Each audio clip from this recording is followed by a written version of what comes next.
I remember the cold bite in the air that day. November in the White Mountains doesn't waste time easing into winter. It slams the door shut behind autumn and pulls the silence in tight. I had driven hours from Montreal, eager for solitude and the stillness of nature. The Appalachian Mountain Club's Joe Dodge Lodge felt like a quiet harbor, familiar even. I checked in around 3 p.m., the low sun casting amber stripes across the windows. Inside, warmth and voices echoed softly, but I wasn't planning to stay indoors. I wanted a quick walk, just enough to stretch my legs before dusk. The clerk at the counter, young, friendly, recommended the Lost Pond Trail, said it was just across the road. Short, peaceful. "You'll be back before dark," he said. I smiled. That was all I needed. A peaceful hour in the forest before dinner. I left my heavier gear in the car, my water bottle and hiking boots, my trail companions on every trip, sat untouched inside the vehicle. I didn't plan to go far, so I laced up my lighter shoes and zipped my jacket high. I remember locking the door, the click of it echoing a little too loudly in the empty lot. The woods welcomed me with that breathless kind of silence only pine forests can offer. The trail curved gently, weaving through trees that stood like quiet sentinels. I could hear the faint hush of wind threading through the branches. It smelled like cold earth and old leaves, peaceful. But something shifted, not right away. At first I thought it was just the wind changing. A twig cracked behind me, sharp and sudden. I turned, but no one was there. I kept walking. Another sound, the rustle of underbrush not far behind. The woods were empty, weren't they? I stopped, listened, silence. Then the unmistakable feeling I wasn't alone. I moved faster, not running, not yet, just enough to feel my heartbeat picking up. The trail began to fade as the trees grew thicker. I told myself I must have missed a turn. But then I saw something ahead, a small clearing, the ferns around it brown and dying. I didn't mean to go off trail. I didn't even realize I had. I stepped into the clearing and froze. The wind had stopped. No birds, no sounds. And then, footsteps behind me, too close.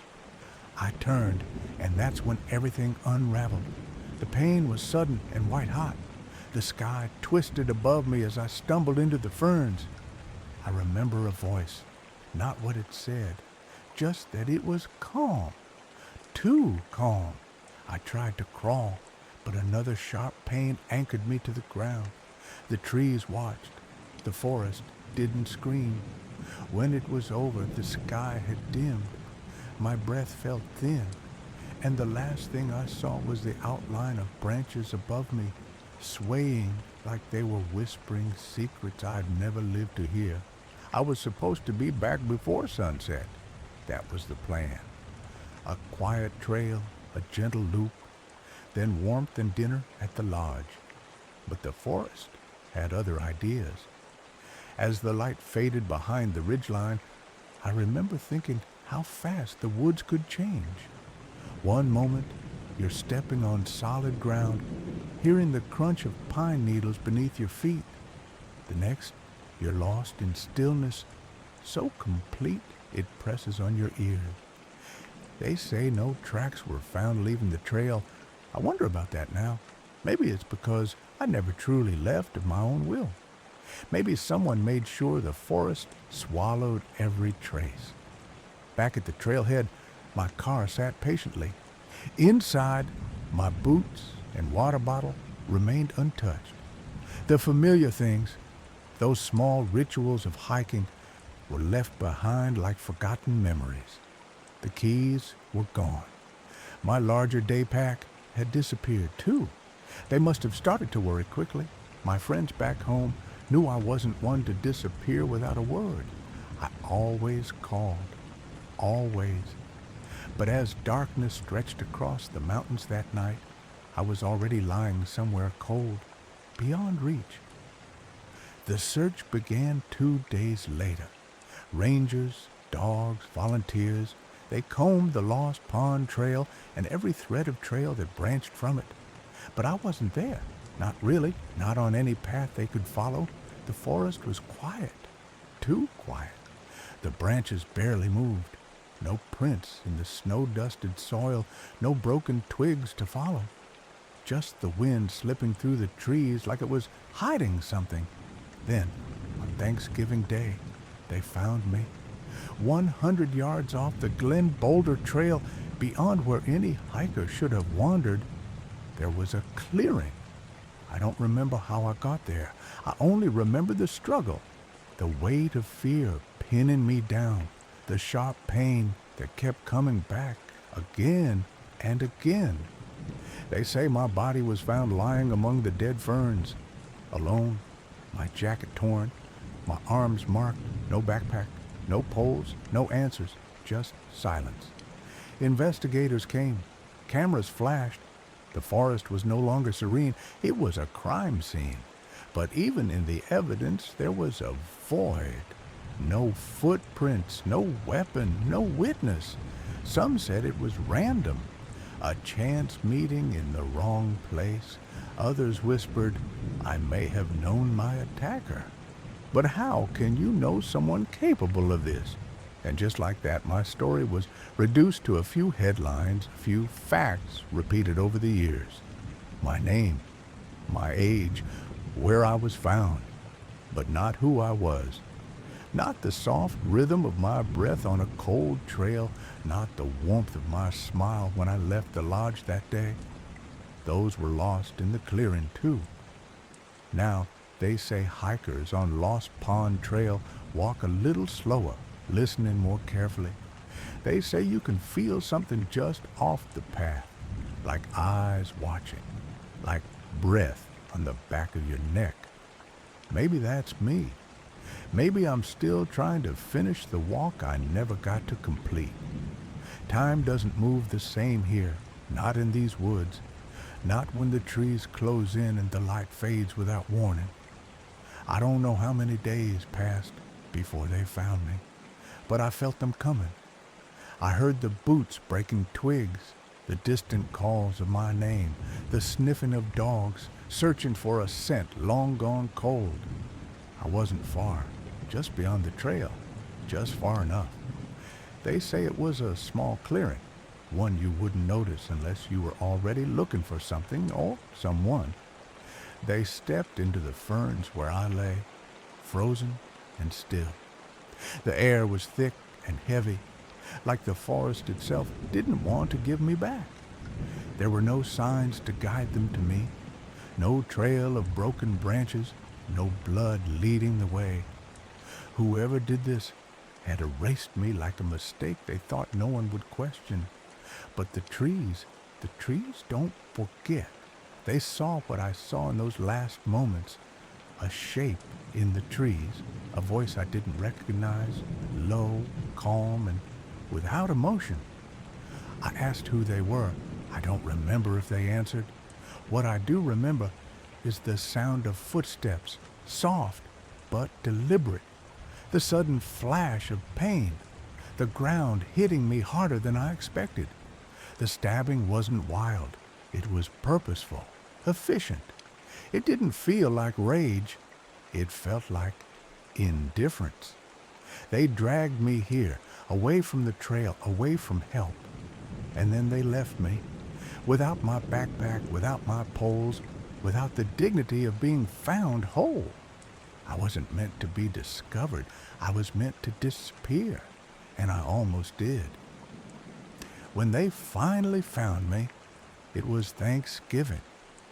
People were sitting at tables with family, holding hands, sharing laughter.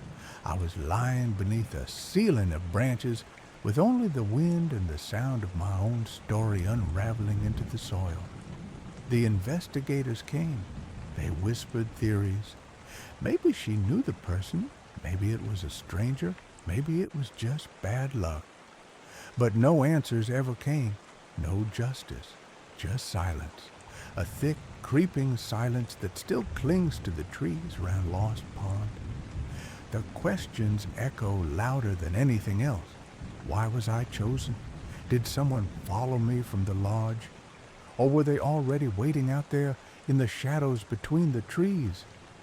Sometimes I think about the hikers who pass through now, the ones who tread carefully, who pause at strange sounds, who look behind them when the forest grows too quiet.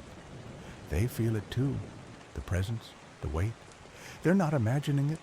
The pines remember, and I am still here, just beyond the bend, watching, waiting. They called it a short hike, a quick loop before nightfall. But the moment I stepped into the woods, something shifted. The air changed. The wind grew still, and the trees leaned in like they were listening. I never made it back, but the trail didn't end for me. Not really. When they walked past that clearing, when their flashlights swept over my still body, some part of me stayed behind. Not because I wanted to, but because I wasn't done. Not when no one knew what really happened. Not when someone out there still walks free. People think the forest forgets that after the tape is removed and the press stops asking questions and the trail reopens, it's just trees and dirt again. But they're wrong. This place remembers everything. I watch them come now, hikers, photographers, daydreamers with trail maps and snacks. They follow the path like it's just another route on a quiet afternoon. But it isn't. Not anymore. Some of them feel it. They stop mid-step, turning around, eyes scanning the woods like they caught a whisper they couldn't place. They don't see me, not clearly, just a flicker in the corner of their eye, a sudden cold that shouldn't be there. Sometimes they move faster after that. Sometimes they leave early, abandoning the loop. And then there are the ones who wander, the ones who think they know better than the map. They stray off trail, drawn by something they can't explain. Some of them make it back, shaken but whole. A few don't return until morning, muddied, confused, missing time they can't account for. That's not the forest playing tricks. It's the trail repeating itself. Over and over I walk it. The same first steps. The same silence swallowing the sound of boots on earth. The same feeling of someone watching, closer now, waiting just beyond the next turn. I walk it again and again, like finishing it will change the end. But it never does. I never get to the part where I return to the lodge. I never sit in front of the fireplace or send a message home. I never take off my coat, never get warm again. Because the trail doesn't end, not for me, not for him, not for you.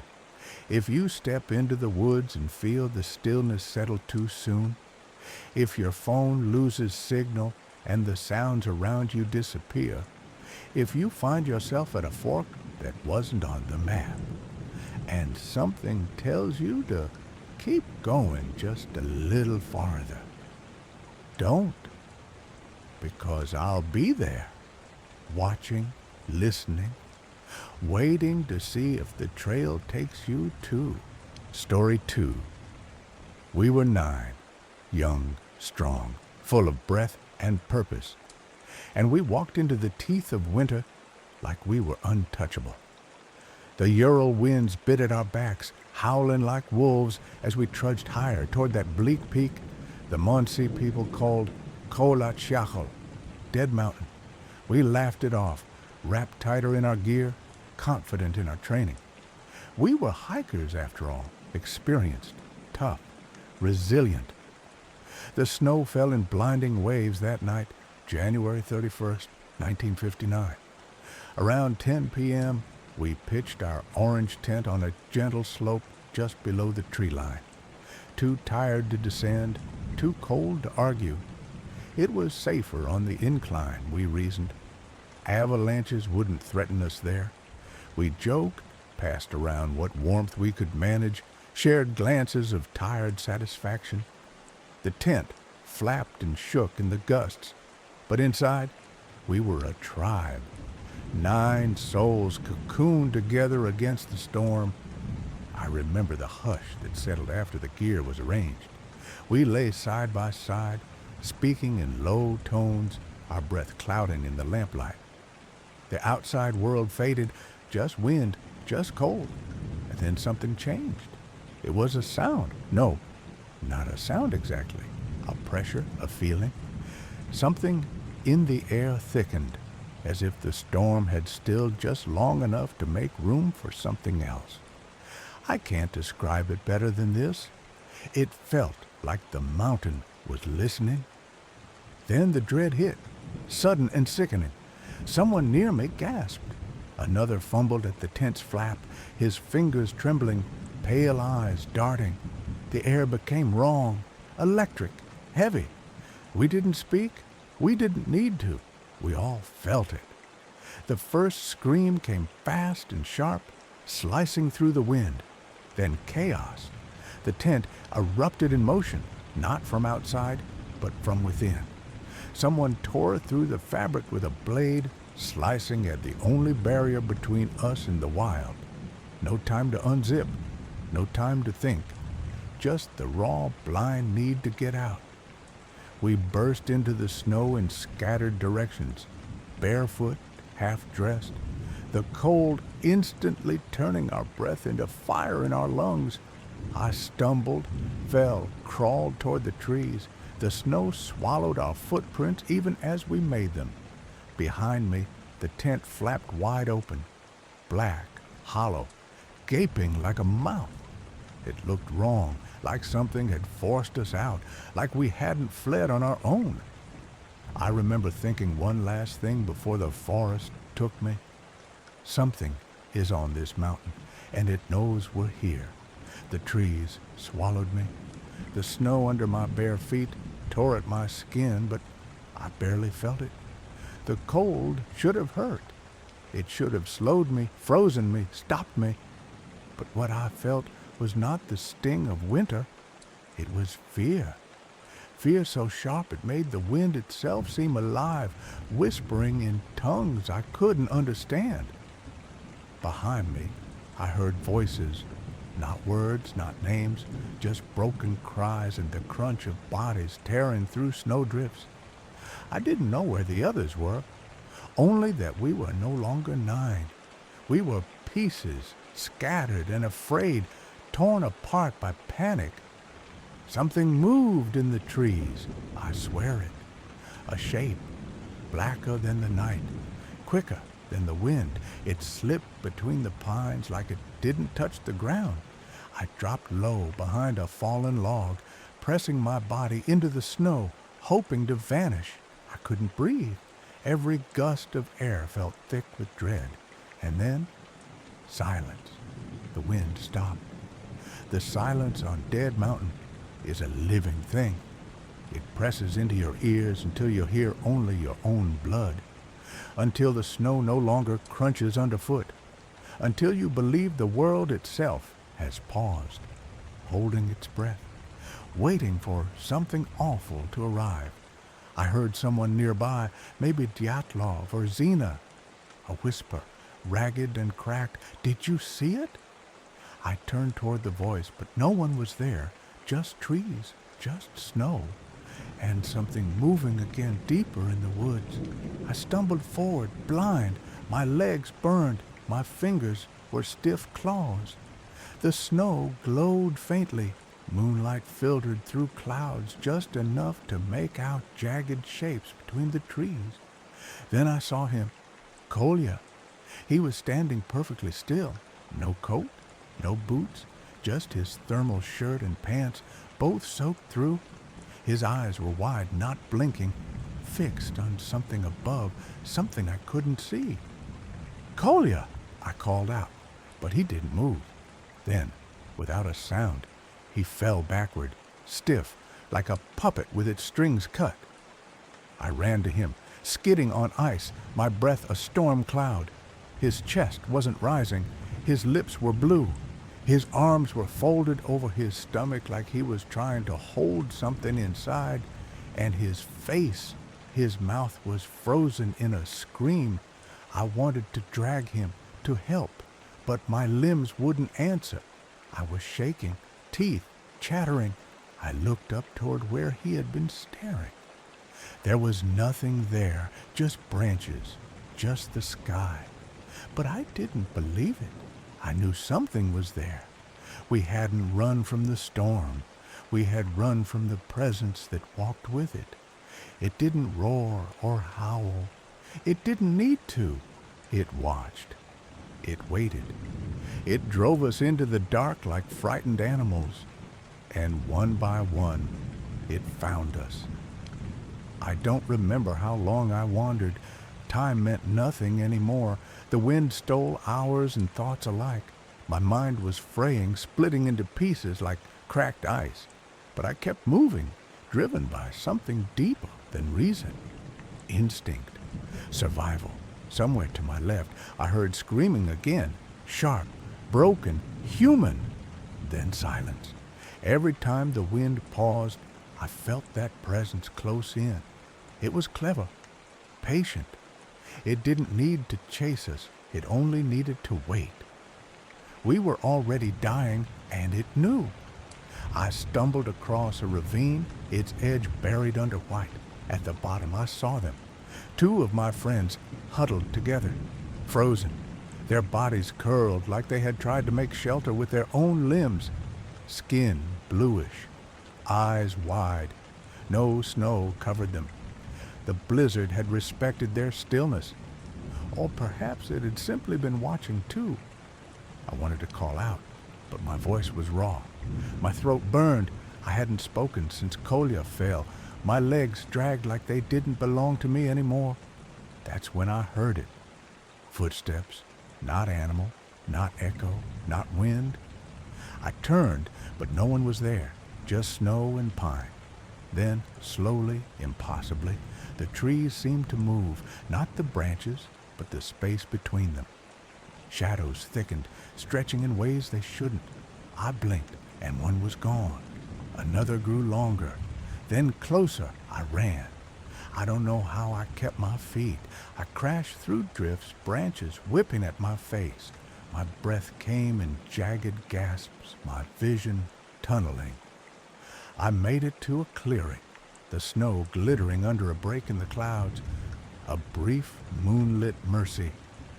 That's when I saw the others, 3 of them motionless in the snow.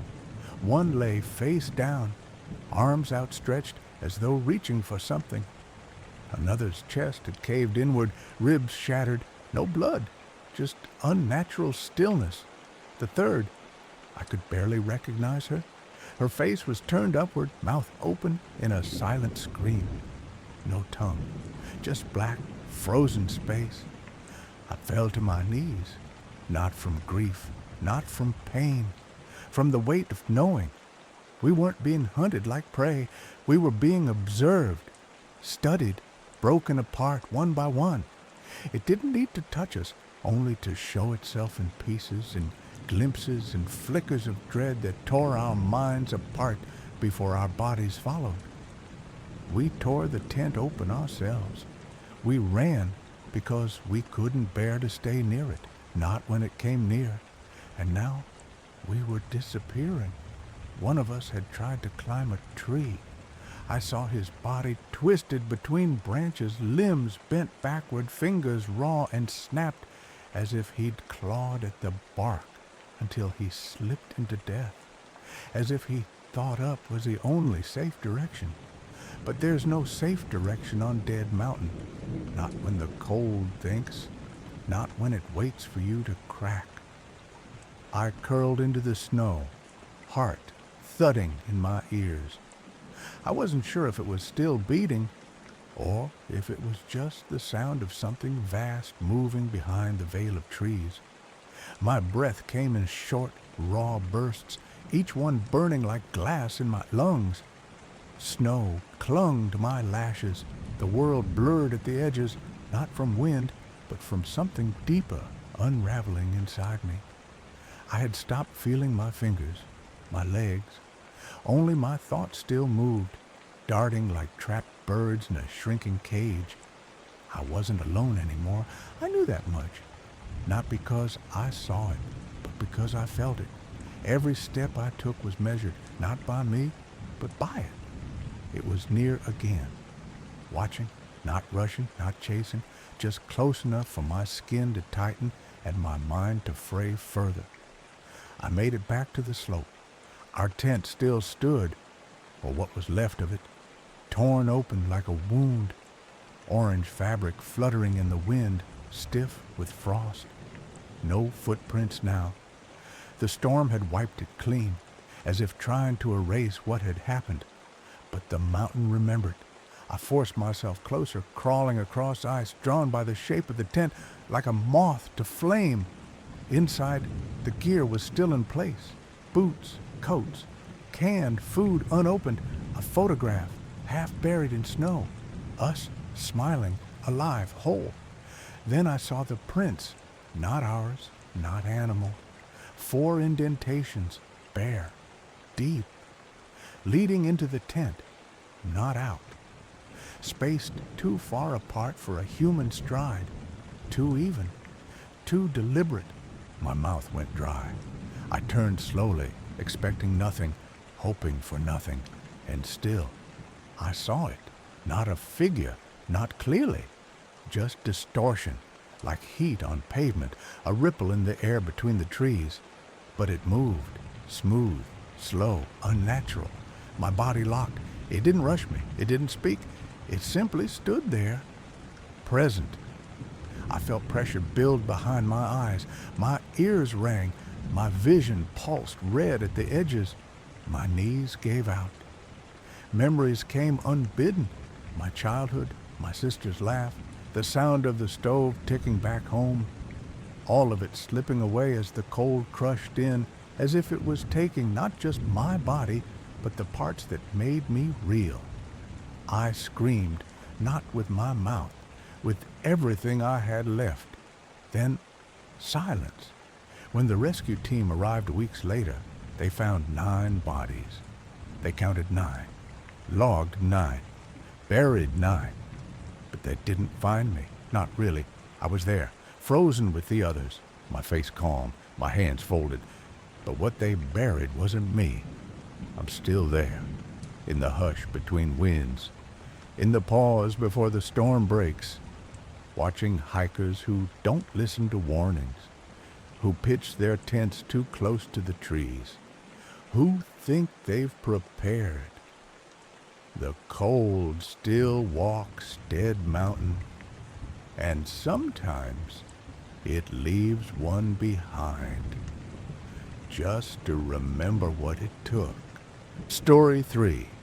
I wasn't looking for anything strange that day, just a hike, a stretch of leg across the sunburnt spine of Nevada's Mojave, where the air tastes like copper and the wind whispers in voices too old to name. I'd been on hundreds of desert treks before, solitary, peaceful, quiet. This one was supposed to be no different, but I found something I wasn't meant to find. The cave wasn't on any map. I was combing through a narrow, rocky gulch when I noticed it, half buried behind a tangle of creosote bushes and jagged stone. Its entrance wasn't natural. It was shaped like a perfect M, carved cleanly into the face of the rock like something left behind by hands that shouldn't exist in this part of the world.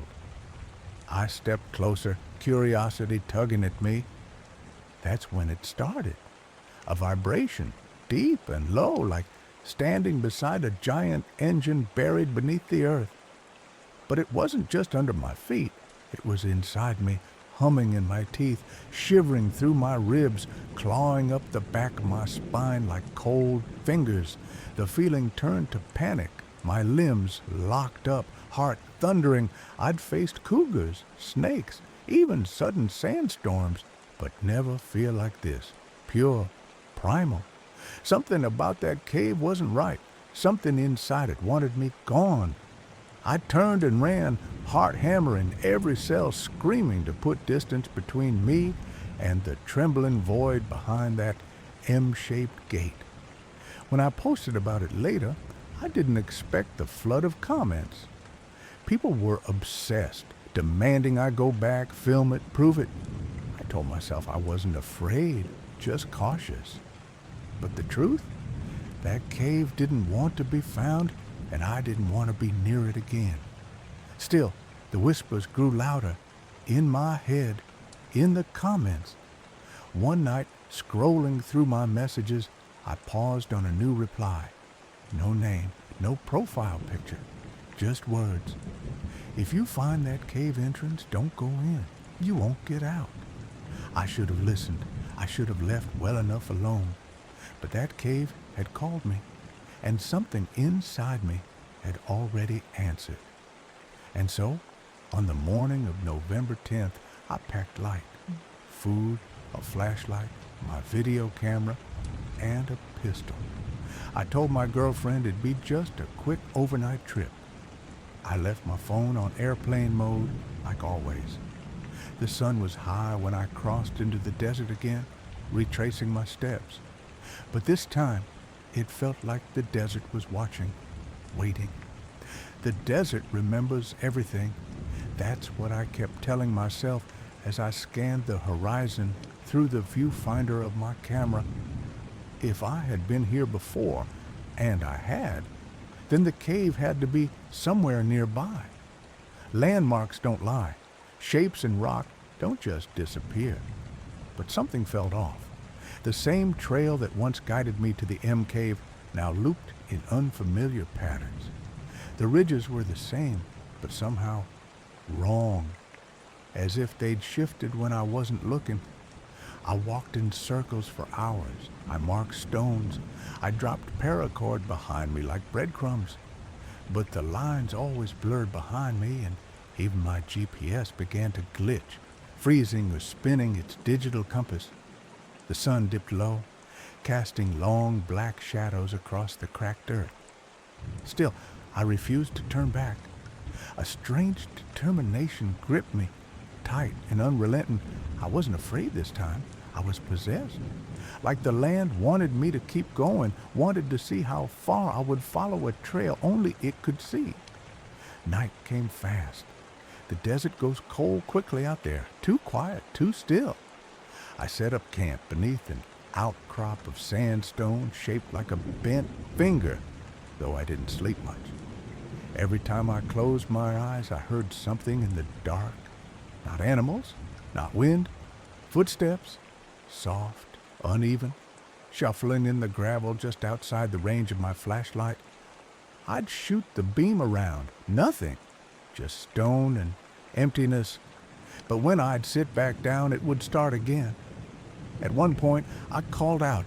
I said I was armed. I fired a single warning shot into the night, hoping the echo would scare off whatever was lurking. But the silence that followed was worse than any noise. Not even insects chirped. The next morning, my gear was untouched, but something had changed. The paracord I'd used to mark my path, gone. Every single piece. The dust over my boot prints had been disturbed, smoothed out like someone or something had carefully wiped them away. But the most chilling thing was what I found tucked under a flat stone near my campsite. A single scrap of old fabric, sun-bleached and brittle. I almost missed it. On it, faint but unmistakable, was a single sharp crease, an angular bend, a perfect M. My throat dried up. I stared at that scrap for a long time, trying to make sense of it. It hadn't been there before, and now it was the only sign. The desert had answered, and it wanted me to keep going. I strapped my pistol tighter. I rechecked my camera. I left the fabric behind and started walking again. The cave was out there, and I knew somehow that it was watching me now. The land had taken my trail, erased my prints, left me this sign. It didn't want me lost, it wanted me led. By the third day, the desert no longer looked like the Mojave I knew. The terrain twisted into something harsher, less like earth, more like a memory of it. The rocks were jagged and pitted, dark as coal, jutting from the sand like the ribs of some buried leviathan. The air changed too, thicker, still. Even the insects had vanished. It was as if I'd crossed some invisible border and wandered into a place the map refused to name. My legs ached, my water was low, but something kept pushing me forward. The memory of that strange vibration, the warning I'd ignored, the symbol pressed into that scrap of cloth. They tugged at me like threads pulling a man deeper into his own unraveling.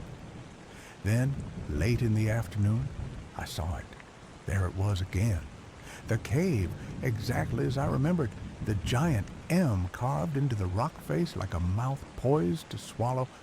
But this time, it wasn't half buried. It was waiting. The entrance was wider, darker, as if it had opened up more just for me. The moment I spotted it, the vibration returned. It started in my jaw. A low hum like a pressure system passing through my skull. My hands trembled, my knees buckled. The pistol on my hip felt suddenly useless, just metal and false hope. I took out my camera, hit record, and pointed it at the cave. The screen flickered, then went black. The battery had been full that morning. Something was interfering with it, or rejecting it. I should have turned back. Instead, I stepped forward, one foot, then the other. My body fought me, resisting every step like walking into a storm. The moment I passed the threshold, the air snapped cold. A tunnel stretched ahead, swallowing the light from behind me like it was afraid of being seen. My flashlight flickered as I raised it, casting long, jittery shadows on the walls. But what chilled me most wasn't what I saw. It was what I didn't. No insects, no rats, no bones, no signs of life, and no echo. My footsteps fell flat, like the tunnel itself was swallowing sound. I walked deeper, maybe 50 feet, maybe more. Time didn't move normally in there. I felt both weightless and impossibly heavy, like I'd been walking for seconds and for hours at once. Then, without warning, the vibration stopped. I stood still, heart pounding, and in the silence, something moved, not ahead, not behind, above.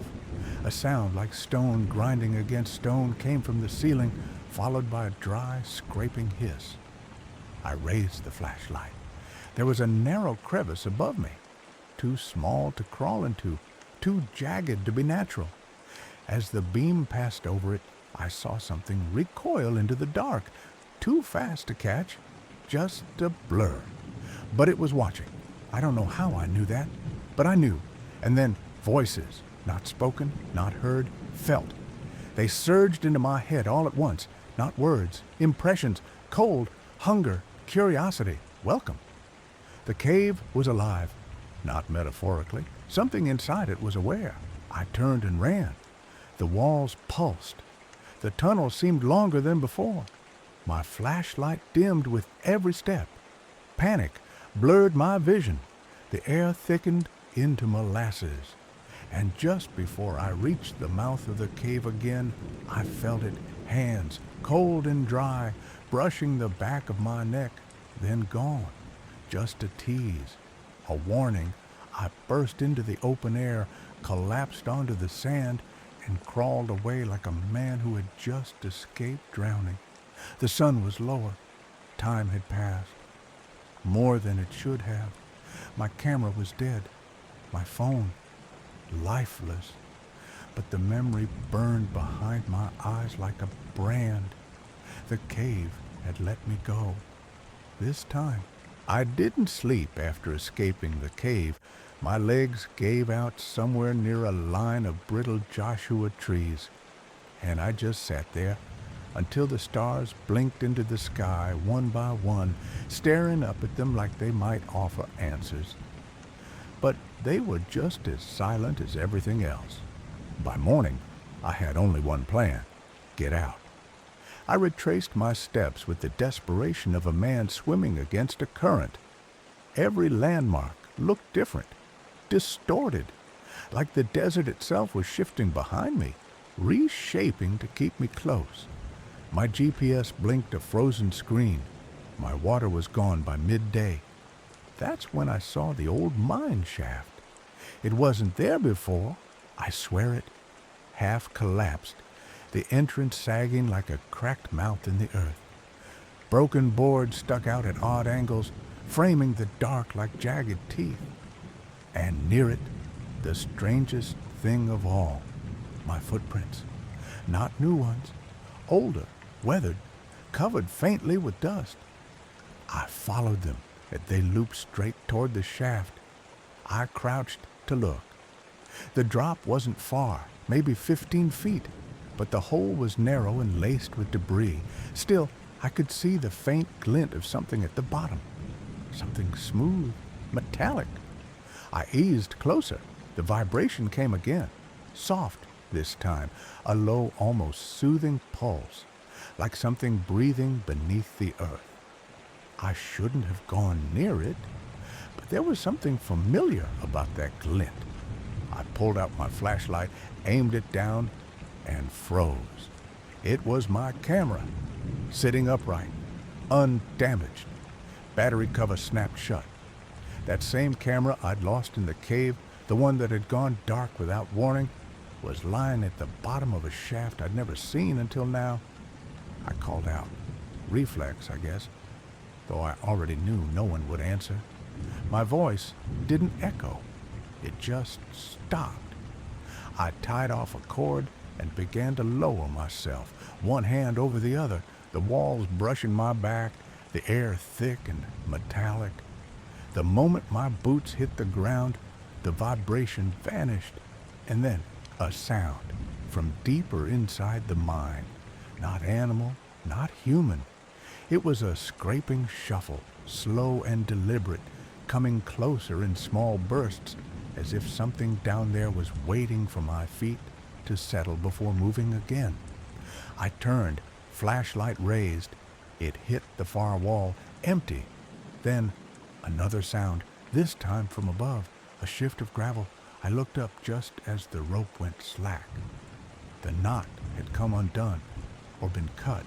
I lunged, but it was too late. The rope fell past me, coiling at my feet. My only way out was gone. The flashlight flickered. Something exhaled, not from above, not from behind. From the wall itself.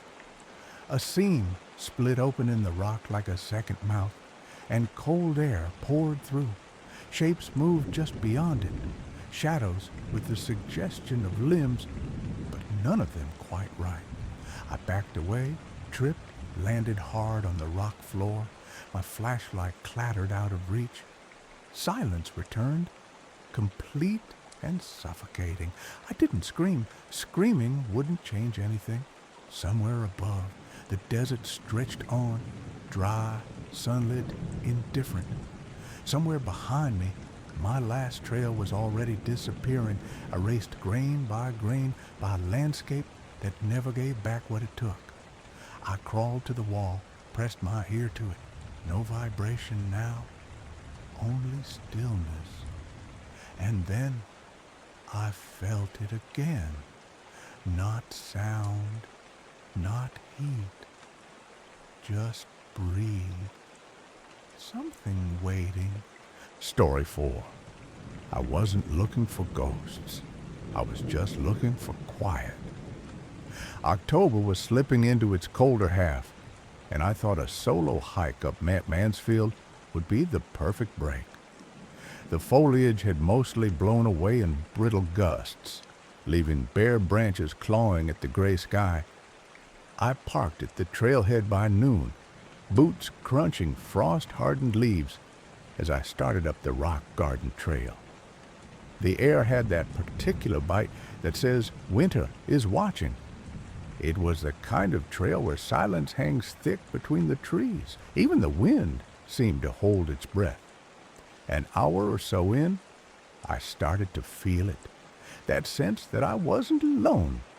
I chalked it up to the usual trail paranoia, but then, as I rounded a mossy boulder, the temperature dropped like a stone, not just cooler, unnaturally cold, as if I'd stepped into the shadow of something that wasn't there.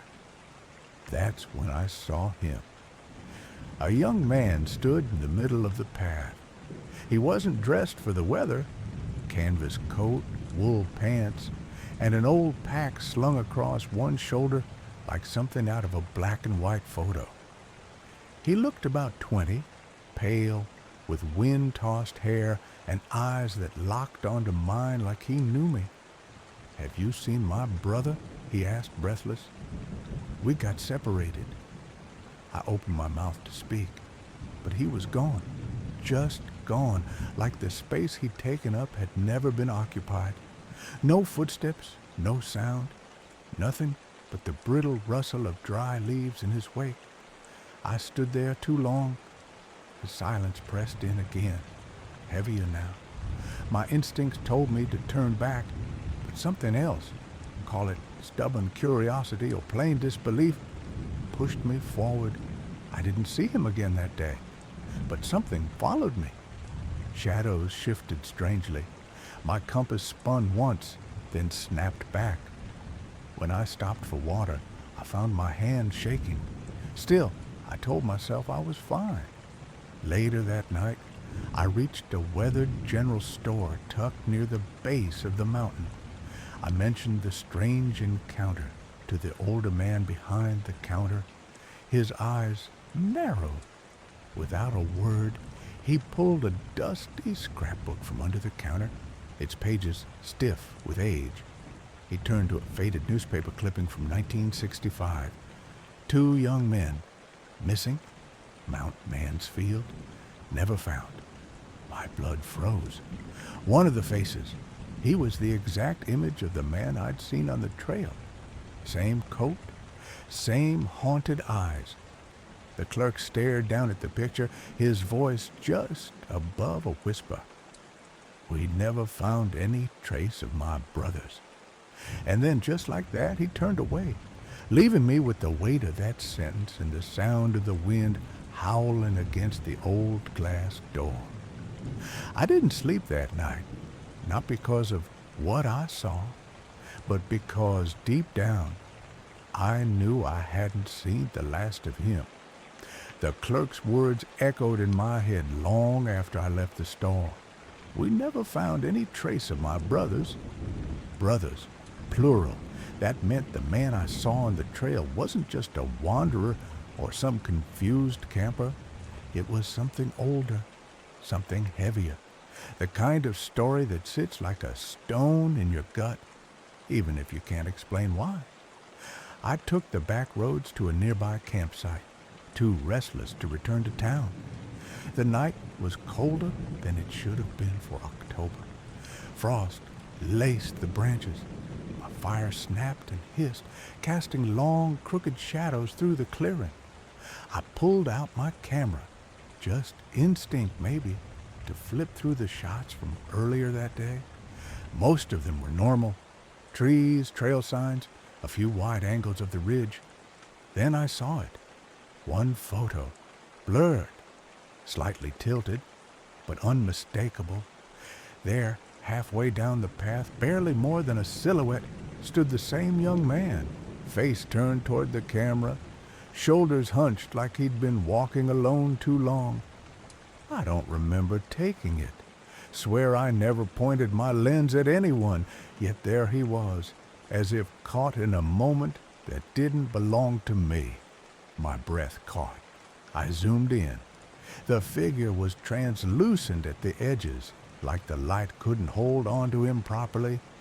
Behind him, the trail faded into a white mist I knew hadn't been there when I walked it. I didn't sleep much that night. Sometime past midnight, the fire was dying, and the cold started creeping in again. That same cold from the trail. Not the air, but something beneath it, like a draft in your bones. I stared into the dying embers, and for a second I thought I heard footsteps crunching just outside the ring of light. Not animals, not wind. Footsteps, careful, hesitant, human. I didn't call out. I didn't move. Whatever it was stopped just beyond the last flicker of firelight. I could feel it watching me. Then, nothing. The next morning, I returned to the store. The same clerk was there, same flannel shirt, same tired eyes. When I showed him the photo on my camera, his hand trembled just slightly. "That's him," he said. He didn't have to tell me which one. He opened the scrapbook again, laying it flat with careful, deliberate hands. The clipping was yellowed and fragile, dated October 1965. A headline, half faded: "Local brothers vanish on Mint Mansfield during sudden snowstorm."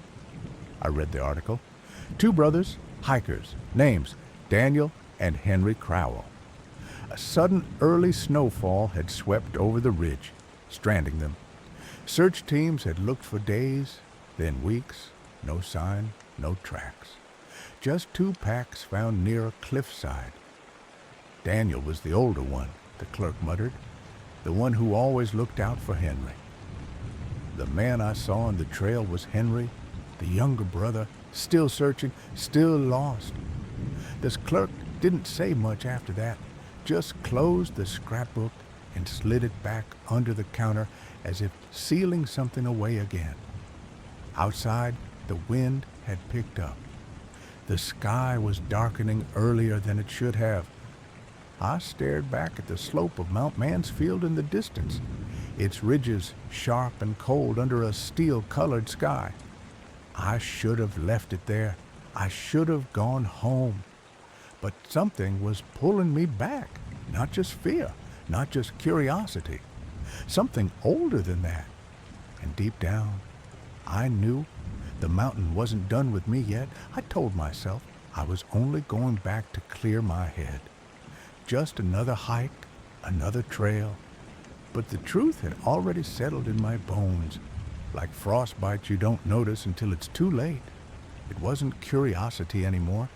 It was compulsion. 3 days after the encounter, I returned to Mount Mansfield. The sky was low and pale, the kind of sky that warned snow might come without asking permission. I parked at the same trailhead, boots heavy with dried mud and unease. Leaves had thinned even more. Skeleton branches creaked with the wind. The mountain looked hungrier. I took the rock garden trail again. The path felt different, like the trees were holding their breath.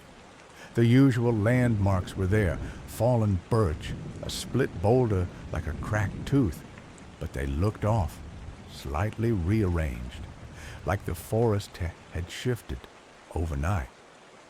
About 2 miles in, I paused to drink some water. That's when I saw it. Footprints, faint, half filled with dry leaves, but unmistakably fresh. Too fresh. They weren't mine. I followed them, stupidly.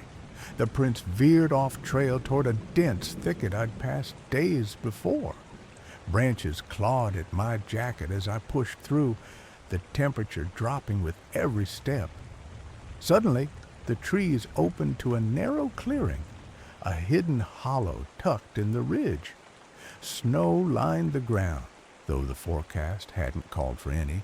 It wasn't a dusting, it was old snow, packed, dirty, preserved, and in the middle of it all lay 2 things: an old, rusted thermos and a torn canvas backpack, half buried. I knelt down slowly. The pack was frozen into the ground like it had been there for decades. The name, stitched faintly into the fabric, had almost worn away, but not completely. D. Crowell. Daniel. I stood there, heart thudding in my chest, frost biting at the corners of my eyes when I heard the voice. Henry? It was weak, wavering, like someone calling from a memory too far gone. I spun around. There, not 10 feet from me, stood the young man again, his coat hanging heavy, soaked with snow that didn't fall. His eyes locked onto mine, desperate. "Have you seen my brother?" he asked, voice cracking. I wanted to run, but I couldn't. My legs refused. My voice wouldn't work. He took one step closer, gaze darting toward the frozen pack behind me. His face crumpled, like he'd seen it too, like something had broken inside him. And then he did something I didn't expect. He began to cry. Not loud sobs, just quiet, broken tears, as if he had wept for 50 years and only just now remembered why. Then he blinked and was gone, just like before. Only this time, the cold lingered longer. The air didn't return to normal. It hung around me thick, waiting. I don't remember getting back to the trail. I just remember running, blindly, until I burst out of the woods and collapsed beside my car, lungs burning and fingers numb. That night, I didn't camp. I drove until dawn bled into the windshield. But I kept thinking about that frozen pack, about the footprints, about the way the young man Henry looked when he realized the truth. He wasn't just searching, he'd been waiting. Because what if ghosts don't haunt places? What if they haunt moments? Moments where they got lost and never found their way back. I waited a week before going back. Not because I wasn't scared, I was. But something about that final look on Henry's face stayed with me. Not just sadness, not just confusion. It was recognition. Like something had finally reached him, if only for a second. I couldn't forget it. This time, I brought nothing but a flashlight, my boots, and a small handheld shovel. No tent, no firewood. I wasn't planning to stay long, just long enough to return to the hidden clearing. Long enough to do what I should have done the first time. The snow was thicker now, even though the rest of Vermont had stayed dry. Like the weather over that spot didn't care about the calendar. I followed my GPS to the edge of the trail, then veered off through the bramble. It was just as I remembered, crooked trees, biting cold, the sharp scent of pine, and something else beneath it. Oldness. The pack was still there, half frozen in a ring of snow that never melted. I knelt, cleared the frost, and began digging. It didn't take long to hit something solid, not a rock, a bone, pale, dry, human. I uncovered more slowly, piece by piece.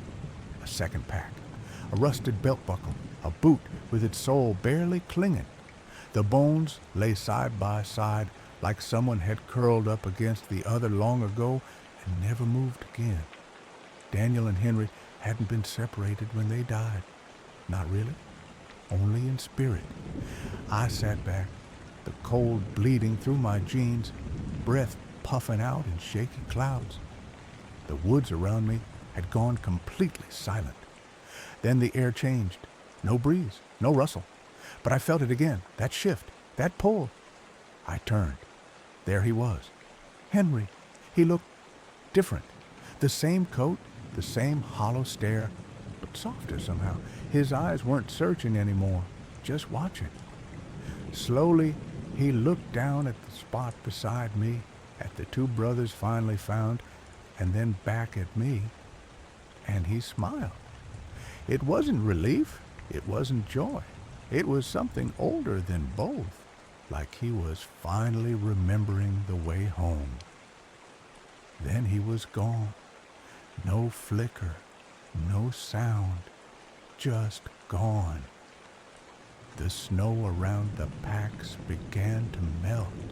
Not fast, not dramatically, Just a slow, steady release, like the mountain was finally exhaling after 50 years of holding its breath. I stood there a long time, until the cold stopped biting, till the sky turned gray with dusk. I didn't take anything. I didn't leave anything. I just walked back down. Not once did I look behind me, and I never saw him again. Story 5. I still remember the silence of that first night, the kind that wraps around you like a shroud. We were 9. The 10th, Yuri turned back, sick, or maybe just lucky. The rest of us pressed onward into the white nothingness, the wind at our backs, pushing us toward the ridge, our skis carved narrow veins into the frost-bitten skin of the Urals. We laughed, we sang, we believed we were stronger than the cold. The last entry in my journal read, "The weather is worsening, but morale is high." What a lie! That night, we pitched the tent on the slope of Kolatsiakal, Mountain of the Dead. We knew the name. We mocked it. We thought ghosts were for stories told by firelight. How foolish we were to think the mountain owed us warmth or reason. The wind rose as darkness swallowed the sky. No moon, just black, suffocating cold. We crawled into our sleeping bags, close together like children seeking safety in numbers. But the safety was a delusion. The storm outside was loud, but not loud enough to drown that sound. Something shifted, a deep guttural vibration in the air, not above, not below, but through. A frequency you didn't hear, but felt, buzzing under your skin, curling around your spine. I remember sitting bolt upright, heart thudding.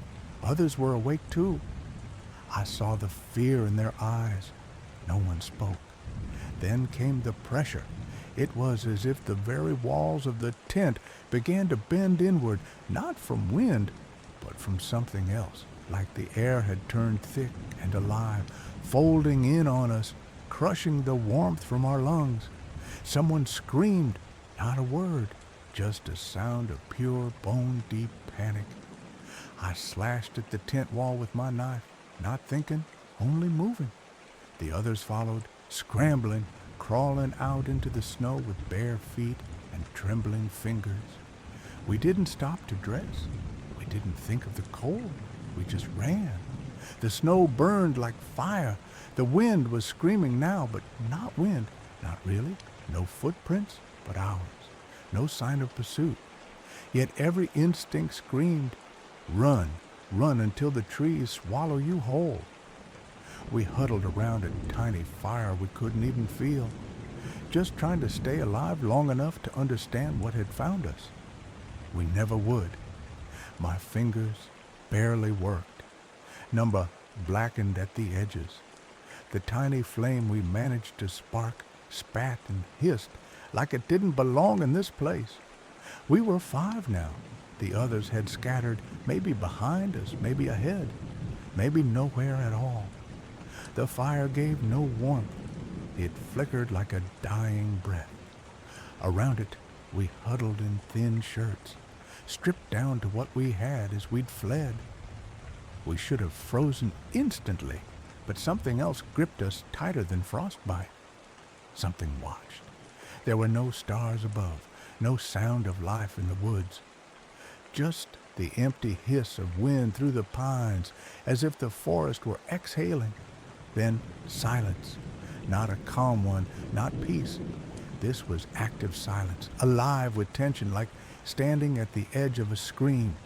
Rustling, not leaves, not branches breaking, a subtle drag, a shiver in the snow where no one walked. Zena's teeth chattered. Kolya muttered nonsense under his breath. I caught my own reflection in the ice, eyes wide, animal, not mine. We had to move. Sitting meant dying. I helped Liuda up. She could barely stand.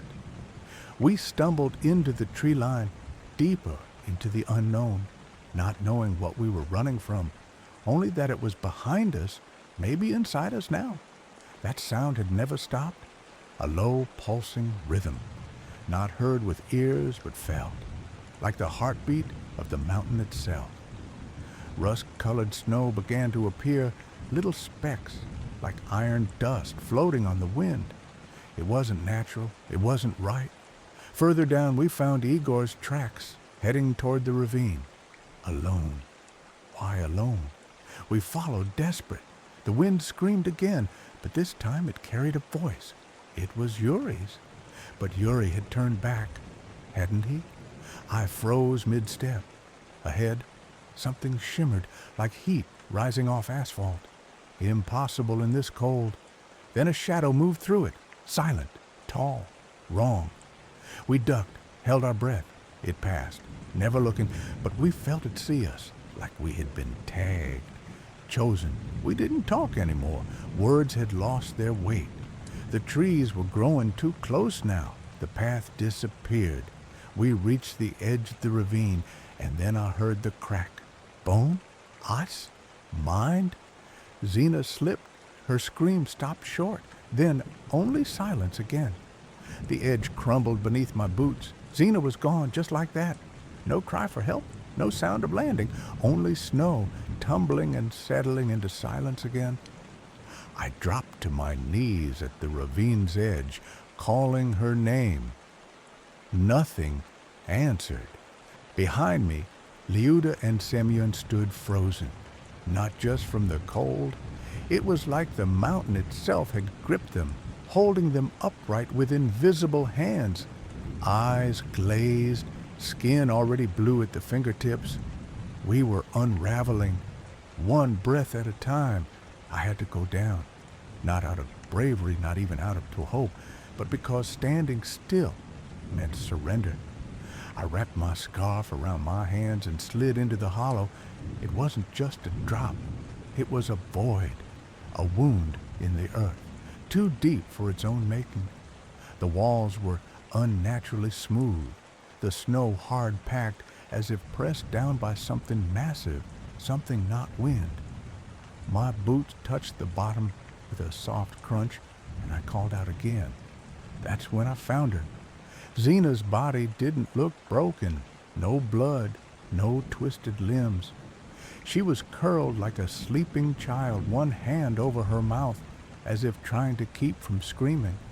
Her eyes were open, still reflecting something that wasn't there. I turned away and saw the others, 3 of them, crumpled in the shadows, thawed just enough to be seen, faces pale, limbs stiff, features wrong. Igor's jaw was slack, as though he died mid-sentence. Sasha's spine was twisted too far. Liuda! Her mouth torn open, but no blood. Just a black void where her tongue should have been. And her eyes. Gone. I screamed, not from terror. Not yet. That came a second later, when I saw the tracks. Not footprints, imprints. Like a dragging motion, wide and smooth, as though something huge had slithered across the snow with weight, without legs. They circled the bodies and ended right behind me. I turned. There was nothing there, but the air changed. A hum began, faint, low, a throb deep in my skull. I dropped to my knees, clutching my head. My breath fogged the air, but then I realized it wasn't my breath. The mist hung still, suspended, like time forgot how to move. Then the sound, the same from the tent, rose again, not in the air, not outside, inside my ears, my chest, my bones. It spoke no words, but I understood. We were never meant to see this place. We were never alone. Something moved in the white wall ahead, something tall with joints that didn't bend right, watching. Then, darkness. When I woke, my limbs wouldn't move. Not from cold, no. This was different. My body wasn't mine anymore. It felt distant, like I was watching it from above, frozen inside a shell of myself. Snow dusted my face. I blinked it away, barely. The sky was an endless gray smear. Around me, silence. The others were gone. Not dead, not lying near, gone. The ravine was clean now, emptied, scraped smooth like something had swept the earth bare of its dead. Not a trace of blood, not a shoe print. Even Zena's body had vanished, as if swallowed back into the snow. I crawled, hands cracked, skin split like paper. Every movement screamed in my nerves.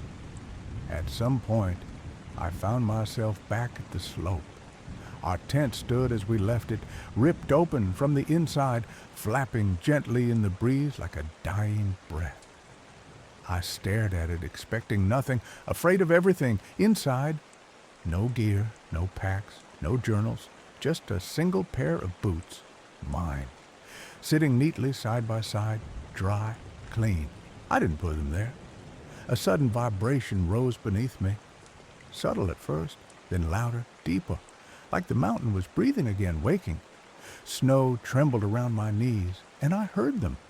Their voices, faint, overlapping, not speech, not screams, just sounds.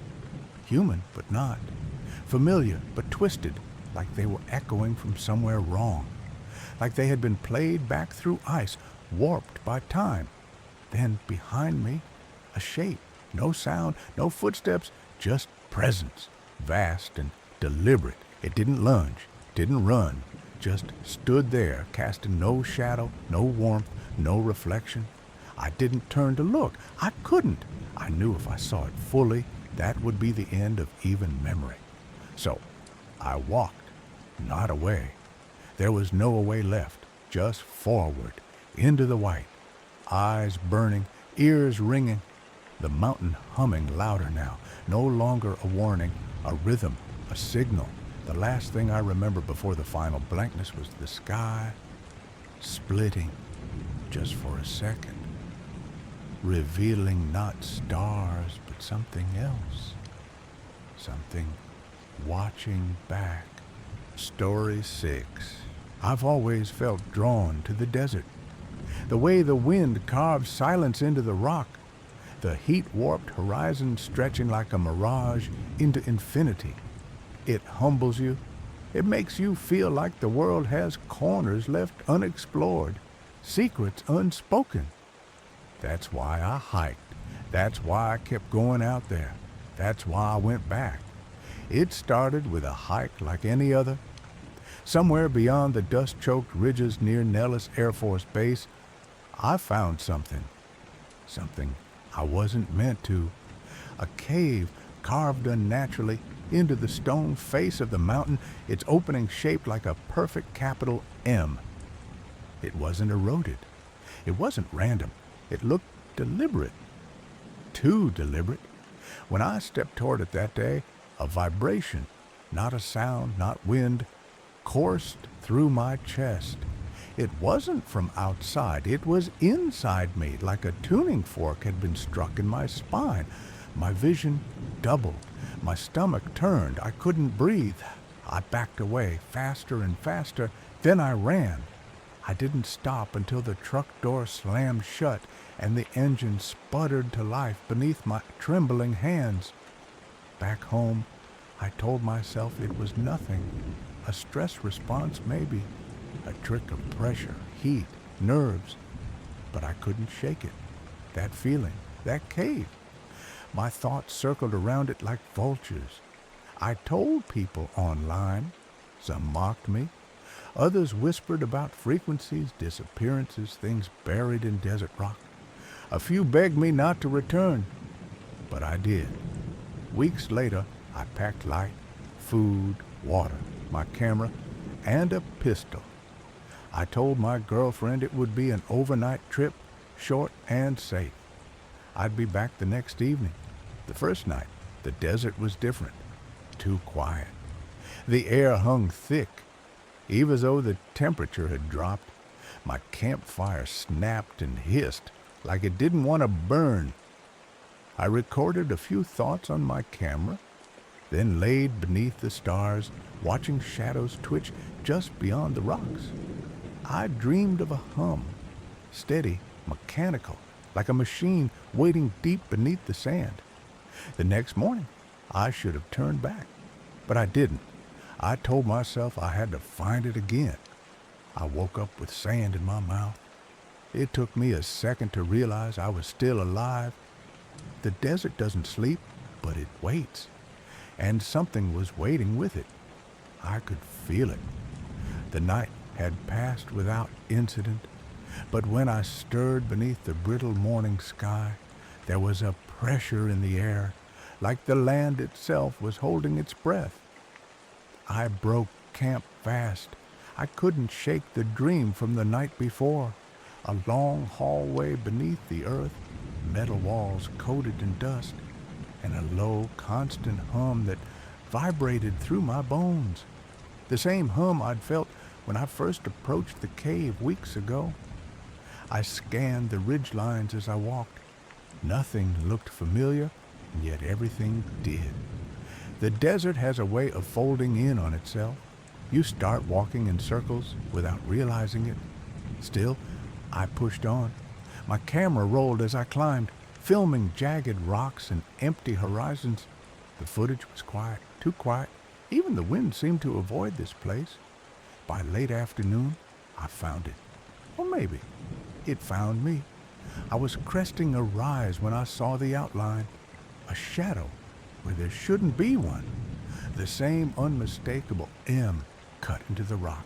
It was tucked between two granite spires, half hidden like it didn't want to be seen. But it was real. I felt that same unnatural pull in my gut, like gravity bending the wrong way. I approached slowly. My ears buzzed. Not with sound, but with absence.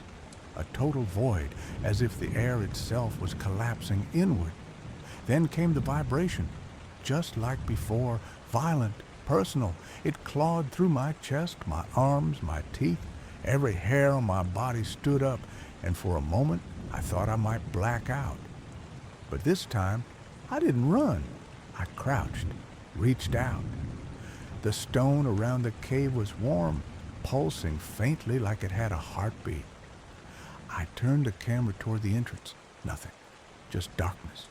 Swallowing the lens, no breeze, no sound, no choice. I stepped inside. The first thing I noticed was the drop, not a gentle slope, a sudden steep incline slick with fine sand. My boot slipped, and before I could catch myself, I slid several feet down into the darkness.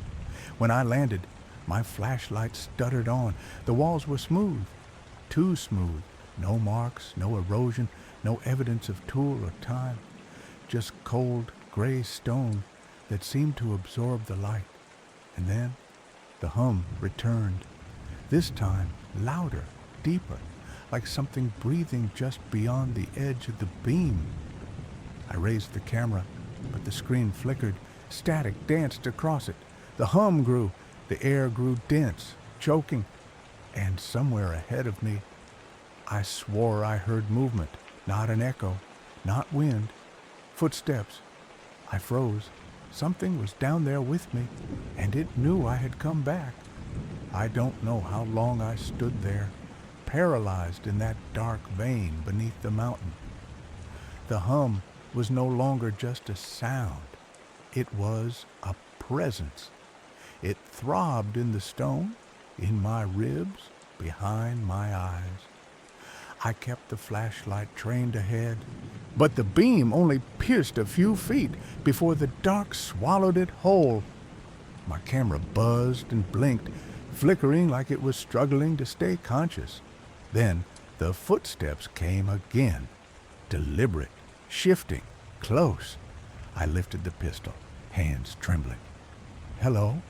I whispered. It was all I could manage. The word came out dry, fragile, no response. But something shifted in the air, like I'd been heard. A soft crack echoed behind me. I spun around. Nothing, just the sand I'd slid down, now looking steeper than I remembered. My flashlight flickered.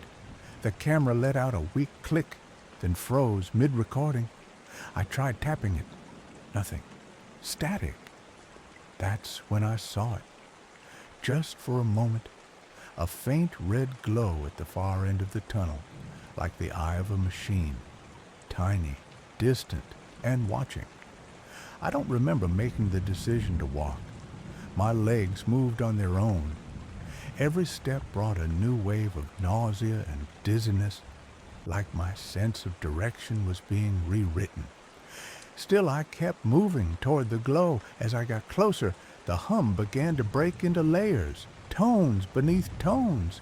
There was something in it, a pattern, a signal. Then I reached the end of the tunnel. The walls opened into a large circular chamber, perfectly round, impossible angles. The glow pulsed from something embedded in the far wall, an object, smooth and dark, almost organic in its shape. It wasn't stone, it wasn't metal, it looked grown. I raised my camera, but it finally died for good. Screen gone, buttons unresponsive. Then the hum stopped. Everything went still. I thought I'd gone deaf, but in the dead silence that followed, I heard something worse than sound, a voice, inside my head, not words, not language, just intent, ancient, cold, curious. And then the floor cracked. I stumbled back as the ground beneath the object split into jagged seams. Air rushed upward, hot, foul, mechanical. I caught a glimpse of something moving beneath it. Limbs? Wires? My brain rejected what it saw before it could fully register. I ran. I scrambled up the tunnel, hands scraping on the smooth walls. I slipped once, nearly fell back into the chamber, but I didn't stop. I didn't look back. Whatever that thing was, it wasn't meant to be found, and it sure as hell didn't want me leaving. I burst out of the cave just as the sun was dipping behind the ridges. My mouth was bone dry. My limbs were shaking. I'd only been inside for an hour, maybe less, but it felt like days had passed. I don't remember walking back to camp.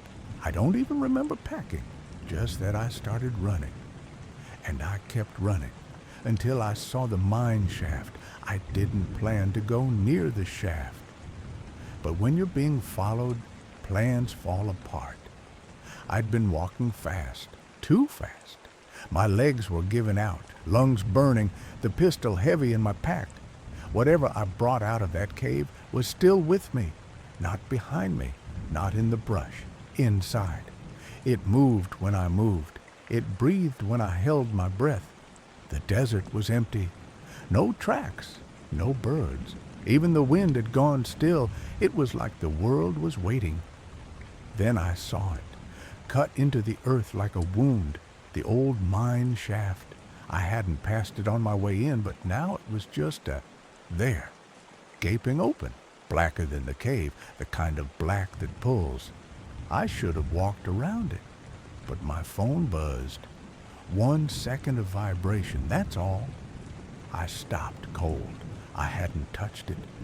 The battery was nearly dead when I'd set out, but I pulled it from my pocket anyway. The screen was on. No signal, no messages, just a single app open that I never remembered launching. Camera. The lens faced out. Recording. I flipped the view to face myself, and there it was, over my shoulder, a figure, too tall, wrong shape, no eyes, just a shimmer like heat off metal, like it wore the desert. I turned around. Nothing. But the phone screen kept showing it, standing still, watching, closer now. I dropped the phone, backed toward the shaft. I didn't even feel my heel slip. Just the sudden weightlessness, the open mouth swallowing sky. The fall never ended, only changed direction, down into dark, then sideways, then nothing at all. They found my phone weeks later, lying beside the shaft. No damage, no blood, no footprints, just some scuffed rock and empty water bottles. The final video, it cut off at 17 seconds, right after the sound began. That low, endless hum. Story 7. I've always loved hiking alone. There's something about the solitude. Just you, the trail, and the rustle of leaves beneath your boots. Mount Mansfield had been on my list for years, especially the Rock Garden Trail. It's one of those trails that locals talk about in hushed tones, not because it's hard, but because it's strange. Of course, I didn't believe any of that. I wanted nature, not ghost stories. It was late October when I finally went. The foliage had turned into a burning sea of red and gold, and a light mist clung to the mountaintop like a breath held too long. I parked at the lot just before dusk, slung my pack over my shoulder, and began the ascent. The trail started off normally enough. Slippery roots, mossy stones, the occasional squirrel darting across the path. But about an hour in, the forest changed. It wasn't sudden, more like a slow, creeping shift. The air grew colder, heavy. The wind that had been nudging branches and leaves into gentle whispers suddenly stopped. No birds, no animals, no crunching twigs, just nothing. It was like the mountain itself had taken a deep breath and refused to let it go. That's when the shiver hit me. It wasn't just the cold, it was something else, something watching. I paused and looked around. Mist slithered low across the ground, curling around the stones like it was searching for something, and then I saw him. He stepped out from behind a crooked birch tree about 10 feet ahead, right at a tight bend where the trail narrowed dangerously. Young, maybe early 20s, with pale skin and dark hair combed in a style I hadn't seen outside of old photos.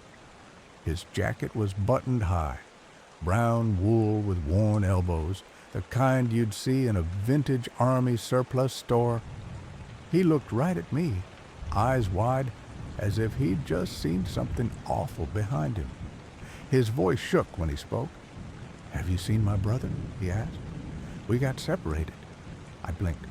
"No, But he was gone, not like he'd run away. Gone. One moment there, the next, not. No rustle, no footfall, no snap of twig or brush of leaves. The fog didn't even swirl where he had stood. Just cold air and the sudden feeling that I wasn't supposed to be here anymore. I stood frozen, heart pounding in my chest, suddenly aware of how alone I was. But more than that, I realized I wasn't alone at all. Something had changed. The trail didn't feel like mine anymore, and I knew deep in my gut this was only the beginning. I didn't run, not at first. I told myself I had imagined it, that the fog had played a trick on my eyes, that stress or altitude or low blood sugar had made me hallucinate. But the silence stayed. Not the peaceful, natural quiet you find deep in the woods, but an unnatural stillness, the kind that presses in from all sides, making the hairs on your arms rise even under layers of fleece. I turned back. I wasn't going to press on toward the summit. Whatever sense of adventure had pushed me up that trail evaporated the moment that young man vanished. My steps were quick, crunching over fallen leaves and wet stones. Still no birds, still no wind. I didn't feel alone. At one point, I glanced over my shoulder. Nothing. And yet, every time I stopped, I swear I heard one extra footfall behind mine. Never two, just one, lagging. By the time I saw the trailhead sign through the trees, dusk had settled hard. The clouds overhead had turned to slate, and the fog had thickened again like it didn't want to let me go. I made my way down to the small wooden store near the parking area. Inside, the scent of damp wool and pine cleaner filled the air. A man in his 60s stood behind the counter, polishing a chipped mug with a cloth. He glanced up as the bell above the door jingled. "You all right?" he asked, eyeing me like he already knew the answer. I "I think I saw someone on the trail," I said, trying to sound calm, but my voice cracked anyway. "He asked about his brother, then disappeared. Just gone." The man didn't look surprised. In fact, he slowly reached under the counter and pulled out something wrapped in a faded blue towel. He set it down, unwrapped it, and opened the leather-bound scrapbook inside. It smelled old, like forgotten paper and attic dust. He flipped carefully through the yellowed pages till he stopped at a newspaper clipping laminated with aging tape. There it was, a black and white photo of two young men in heavy jackets standing shoulder to shoulder near a wooden sign that read Rock Garden Trailhead, 1965. My stomach dropped. "That one," I whispered, pointing at the figure on the left. "That's him. That's the guy I saw." The clerk didn't look up. "Those are my brothers," he said softly. "Went missing up there during a freak snow in October '65. Search parties gave up after 3 days." "You never found them?" I asked. He shook his head once. "Not a boot print, not a scrap of cloth, nothing, just vanished." We sat in silence for a moment, the wind finally beginning to stir outside. Then the man spoke again, barely louder than the creaking of the floorboards. "You're not the first to see him. Always the same question, always alone, always this time of year." I stared at the photo again.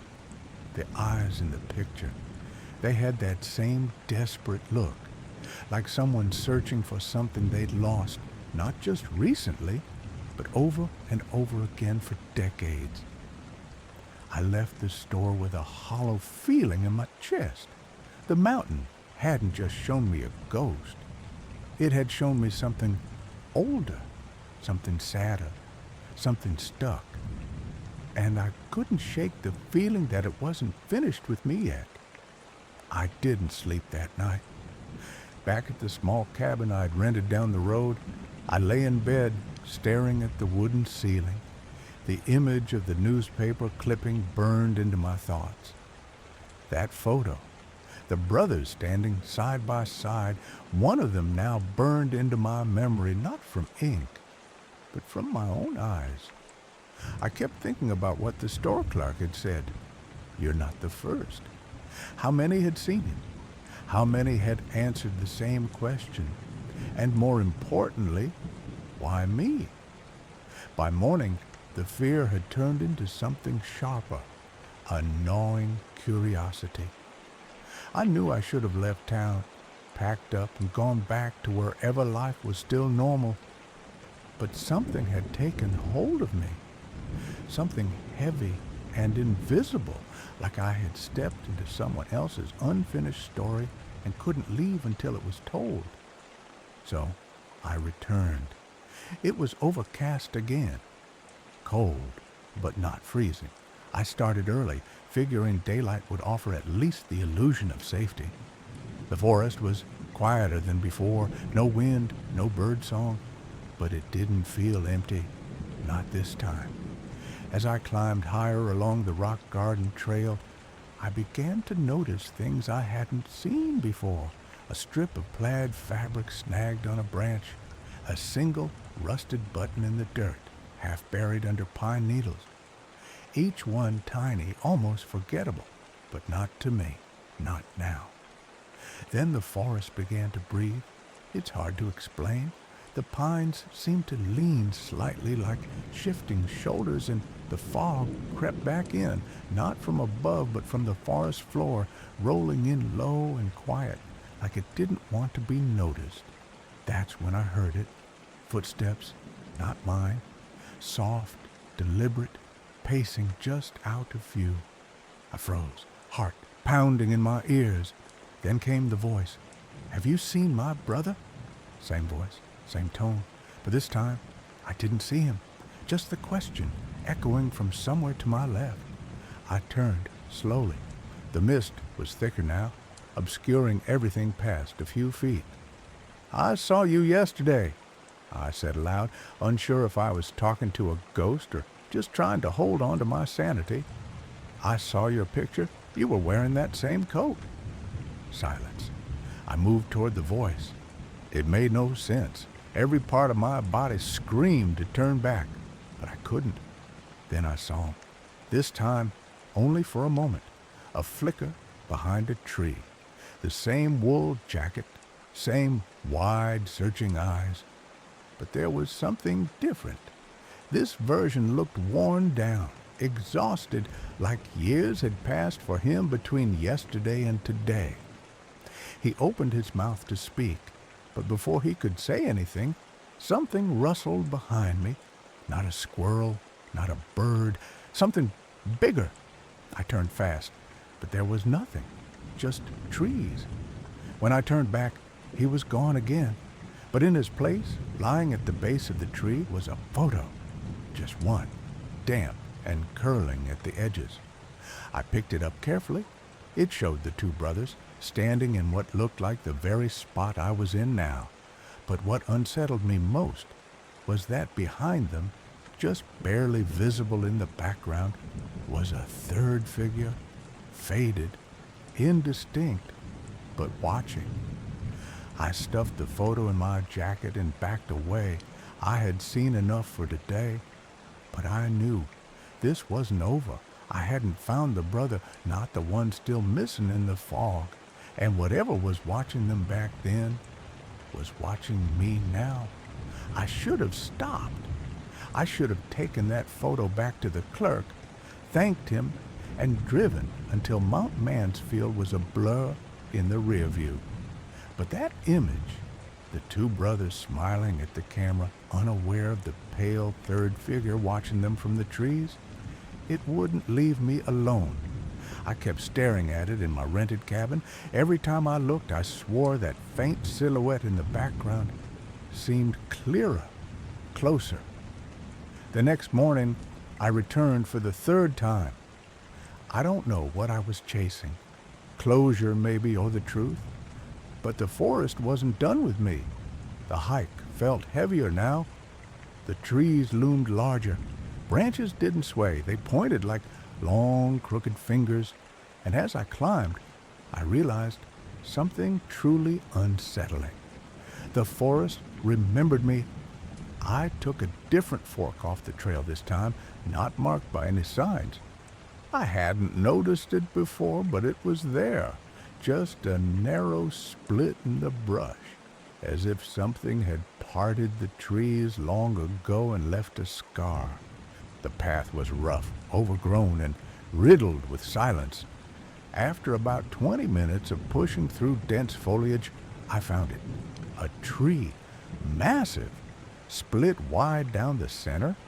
Its bark was blackened in patches, not from fire, but something older, like it had rotted from the inside out. A hollow space yawned in its trunk, large enough for a person to step into. Something about it pulled at me. Inside, I found items scattered across the dirt like offerings to time. A rusted flashlight, the torn corner of a trail map, a name carved roughly into the wood. David. That was the second brother's name. I remembered it from the article. My breath fogged in the cold air inside the tree, and the smell was different. Wet wood, earth, and something metallic. I crouched, brushing dirt aside. My hand hit something hard. I pulled it out. A compass. Old, scratched, still ticking. The needle spun violently, then stopped, not north, just outward, pointing directly through the tree's open seam and toward deeper woods. That's when I heard it.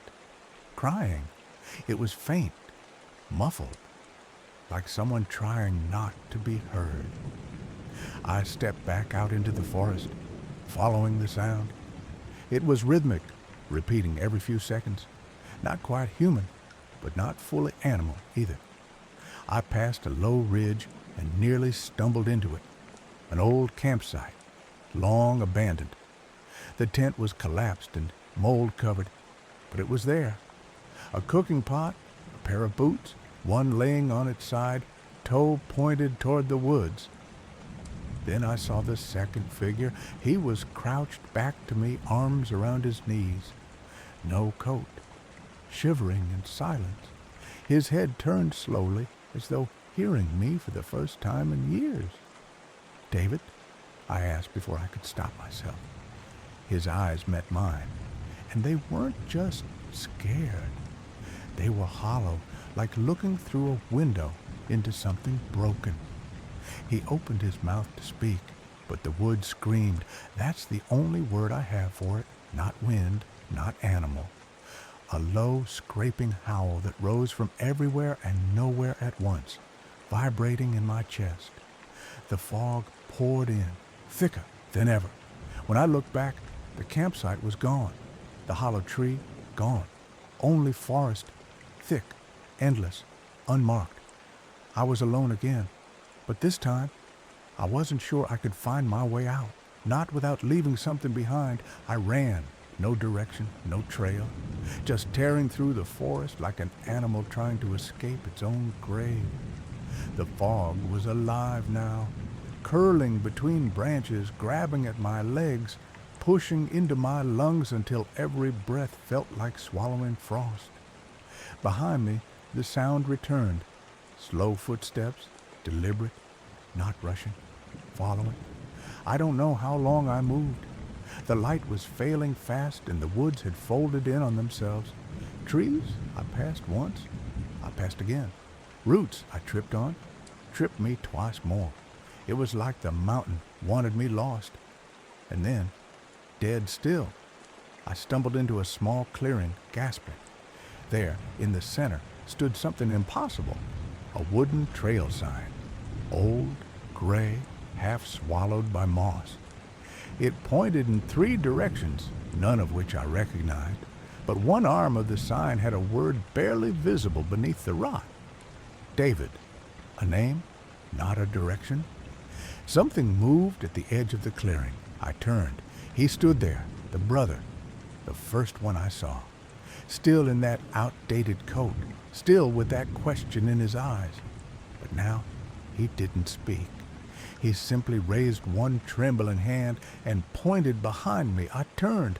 There he was, the other brother, David, pale, mud-streaked, but real, or as real as anything could be in that place.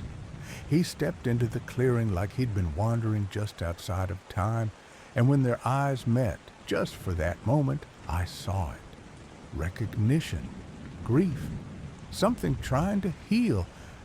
The first brother smiled, just slightly, a small, tragic thing, and then both of them turned to me, not threatening, just watching, waiting. The ground shook, subtly, a sound low and deep, like wood bending under pressure.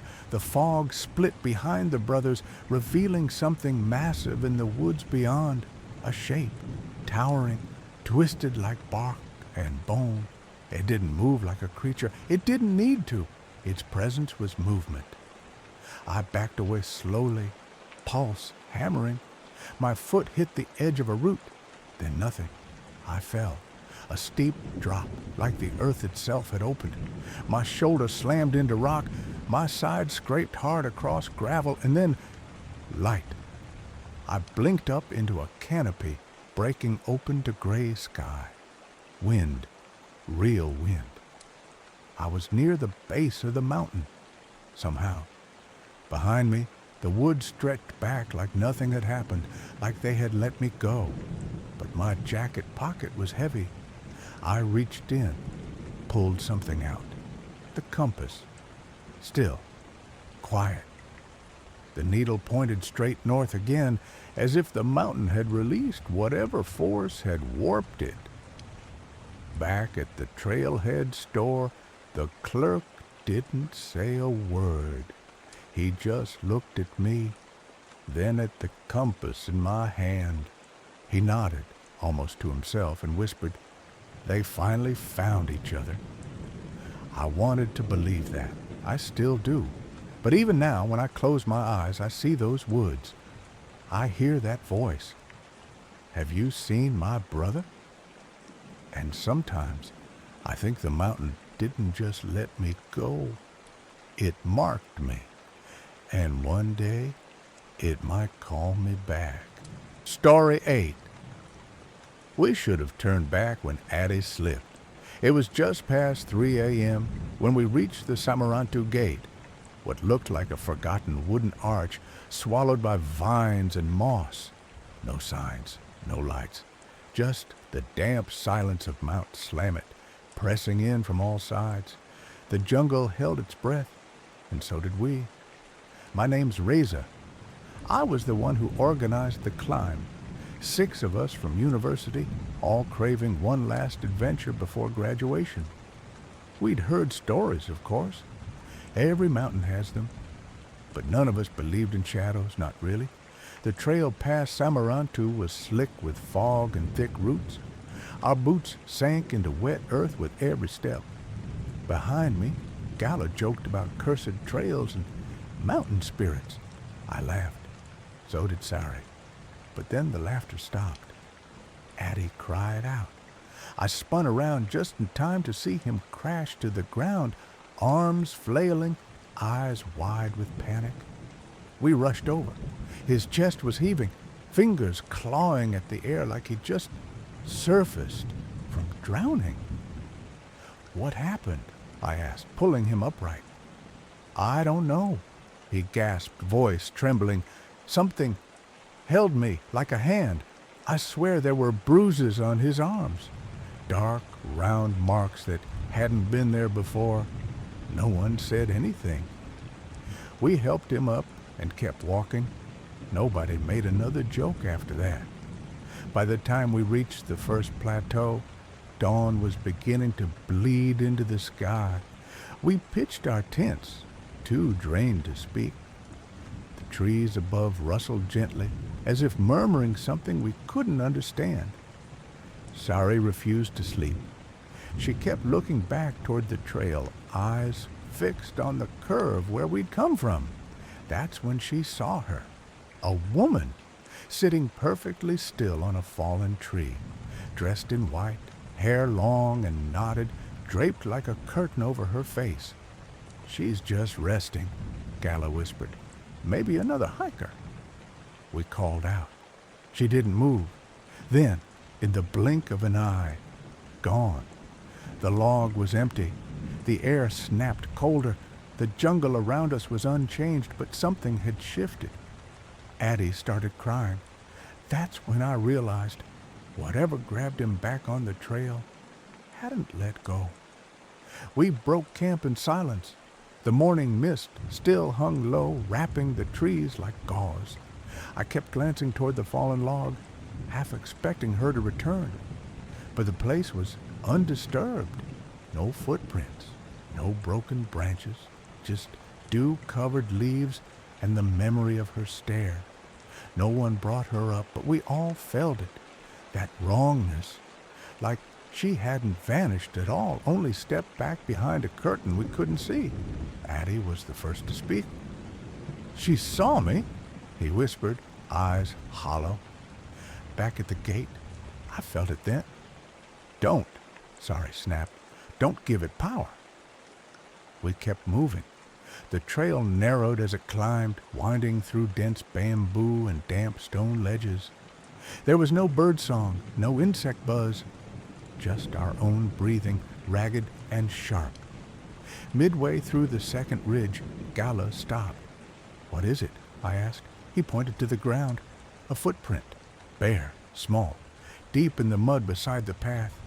Not one of ours. It was followed by another, then another, leading up the trail, not down. She's walking with us, Sari muttered. Or ahead, I said before I could stop myself. Then came the smell, not rot, not animal, something older, damp cloth. Smoke that never burned, the air thickened. And then we saw her. At a bend in the trail just beyond the reach of light, she stood again, still, watching. Her white dress was dirt-stained now, hanging heavy, like it had been soaked in the mountain's breath. Her hair clung to her face, and yet there were no features, no eyes, no mouth, just the dark tangle where her face should be. She didn't move, but something in us did. We ran. Branches clawed at us as we tore through the jungle, away from her and deeper into the trail we no longer recognized. By the time we stopped, the sky had dimmed again, though it wasn't yet evening. Time didn't feel right anymore. Addie fell to his knees, trembling. "She's not lost. She's looking." "For what?" Gala asked. Zari turned slowly.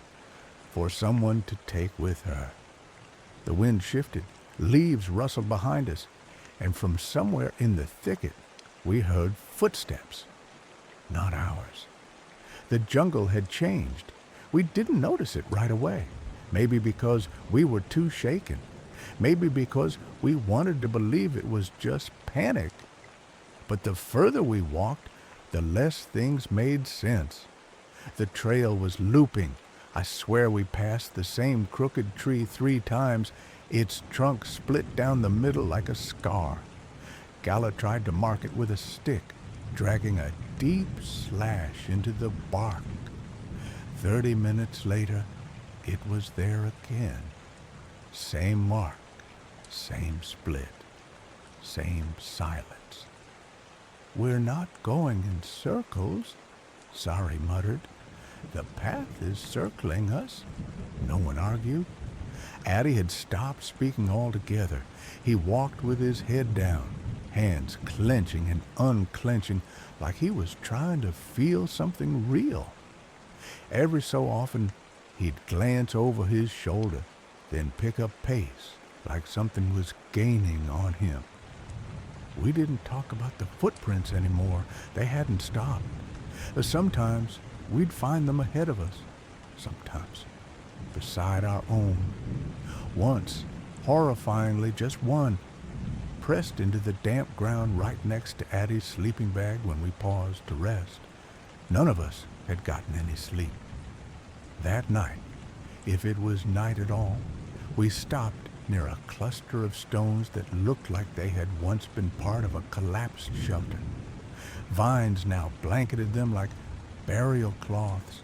We sat around, barely eating, staring into the dark, and that's when we heard it. A voice. Not words exactly, more like a whisper caught in the trees. It came from everywhere and nowhere, windless, human, calling something, calling someone.